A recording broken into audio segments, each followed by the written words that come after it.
শ্রী মৈত্রেয়ী বিদুরজিকে বললেন, দিতির আশঙ্কা ছিল তার পুত্রদের দ্বারা দেবতাদের অনেক কষ্ট হবে, তাই সে কৈশ্যবজির তেজময় বীর্যকে 100 বছর পর্যন্ত নিজের পেটের মধ্যেই রেখেছিল। সেই গর্ভস্থ তেজের কারণে সূর্য আদির প্রকাশ ক্ষীণ হতে লাগলো, ইন্দ্র আদি লোকপালদেরও তেজহীন হয়ে গেল। তাই তারা সবাই ব্রহ্মাজির কাছে গিয়ে বললেন, চারিদিকে শুধু অন্ধকার হয়ে আসছে, এর জন্য বড়ই অব্যবস্থা হচ্ছে। হে ব্রহ্মদেব, আপনার কাছে এই সৃষ্টির কোনো কিছু অজানা নয়। আপনি এই অন্ধকারের বিষয়েও নিশ্চয়ই জানেন। এর জন্য তো আমরা বড়ই ভয়ভীত হয়ে যাচ্ছি। আপনি হলেন এই জগতের রচয়িতা, এই জগতের মুকুটমণি। আপনি তো ছোট বড় সমস্ত জীবের ভাব জানেন। আপনি বিজ্ঞান বল সম্পন্ন। আপনি মায়ার দ্বারাই এই চতুর্মুখ রূপ এবং রজগুণকে স্বীকার করেছেন। আপনি উৎপত্তির বাস্তবিক কারণ, যা আর কেউ জানে না। আমরা আপনাকে নমস্কার করি। আপনার মধ্যেই এই সম্পূর্ণ ভুবন স্থিত রয়েছে।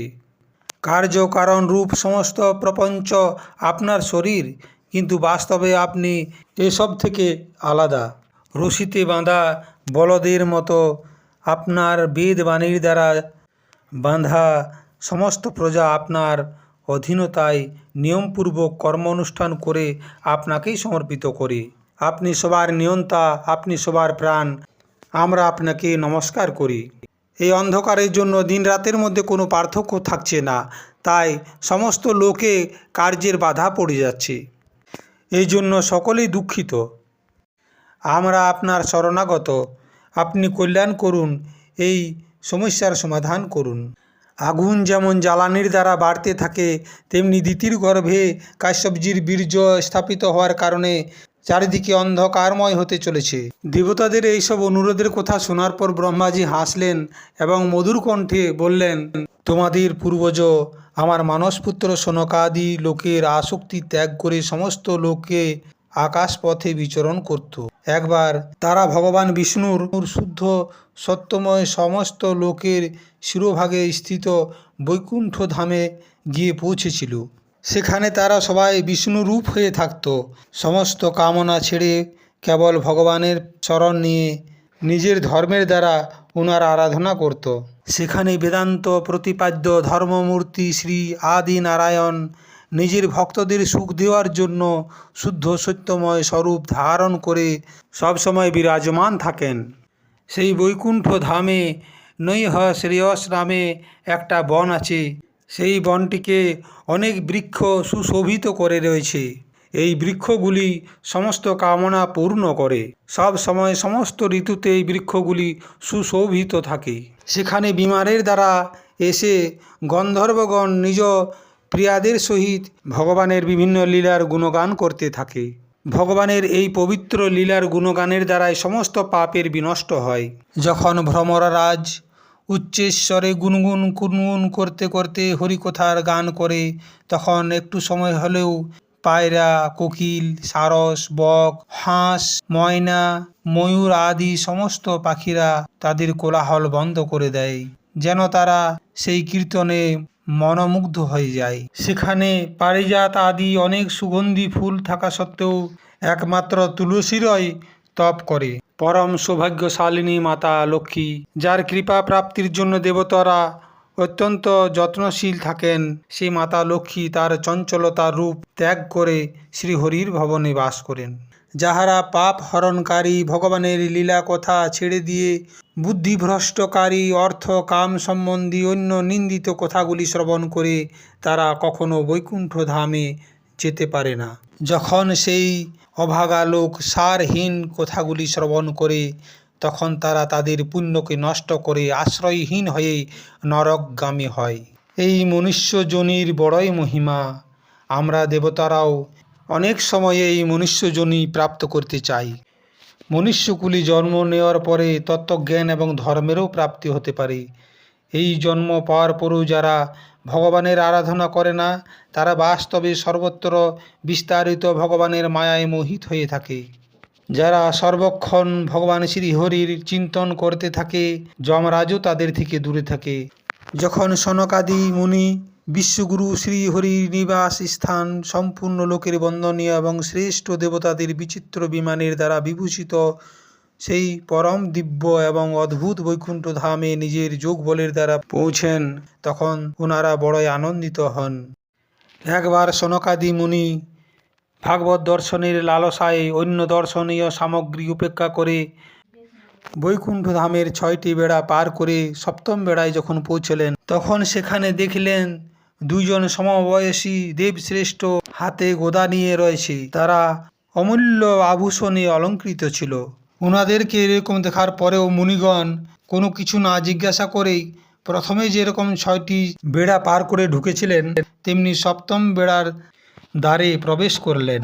এই সনকাদি 4 ঋষিকুমার পূর্ণ তত্ত্বজ্ঞ ছিলেন এবং ব্রহ্মার সৃষ্টিতে সর্বকালের জন্য ওনারা 5 বছরের শিশু হয়ে থাকতেন এবং দিগম্বর থাকতেন। ওনাদেরকে নিঃসংকোচে ভেতরে প্রবেশ করতে দেখে সেই দুইজন দ্বাররক্ষী সামনে লাঠি লাগিয়ে তাদের দাঁড় করালেন, কিন্তু ওনারা এরকম দুর্ব্যবহারের যোগ্য ছিলেন না।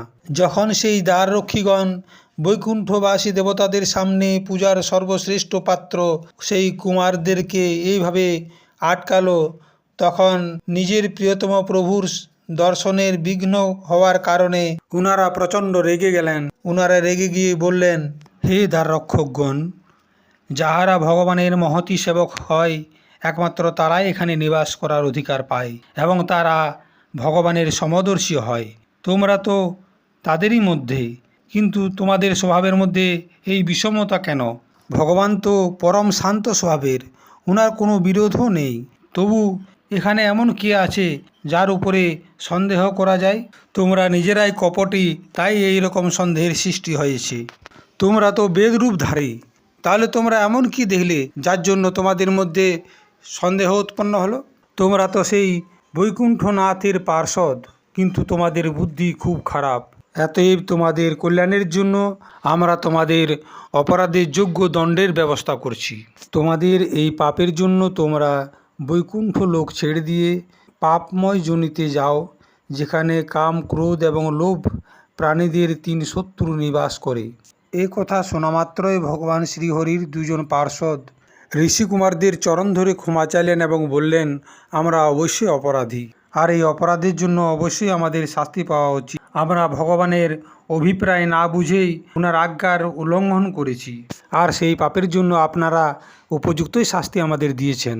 কিন্তু ভগবান আমাদের উপরে এতটুকু কৃপা করুন, আমরা যেন অধম থেকে অধমতর জনিতে জন্ম নেওয়ার পরেও কখনও যেন ভগবত স্মৃতির নষ্টকারী কোনো মোহতে না পড়ি। এদিকের এইসব ঘটনা ঘটে যাওয়ার মাত্রই ভগবান শ্রীহরি বুঝতে পারলেন এবং তিনি মাতা লক্ষ্মী সহিত তাদের সামনে এসে উপস্থিত হলেন।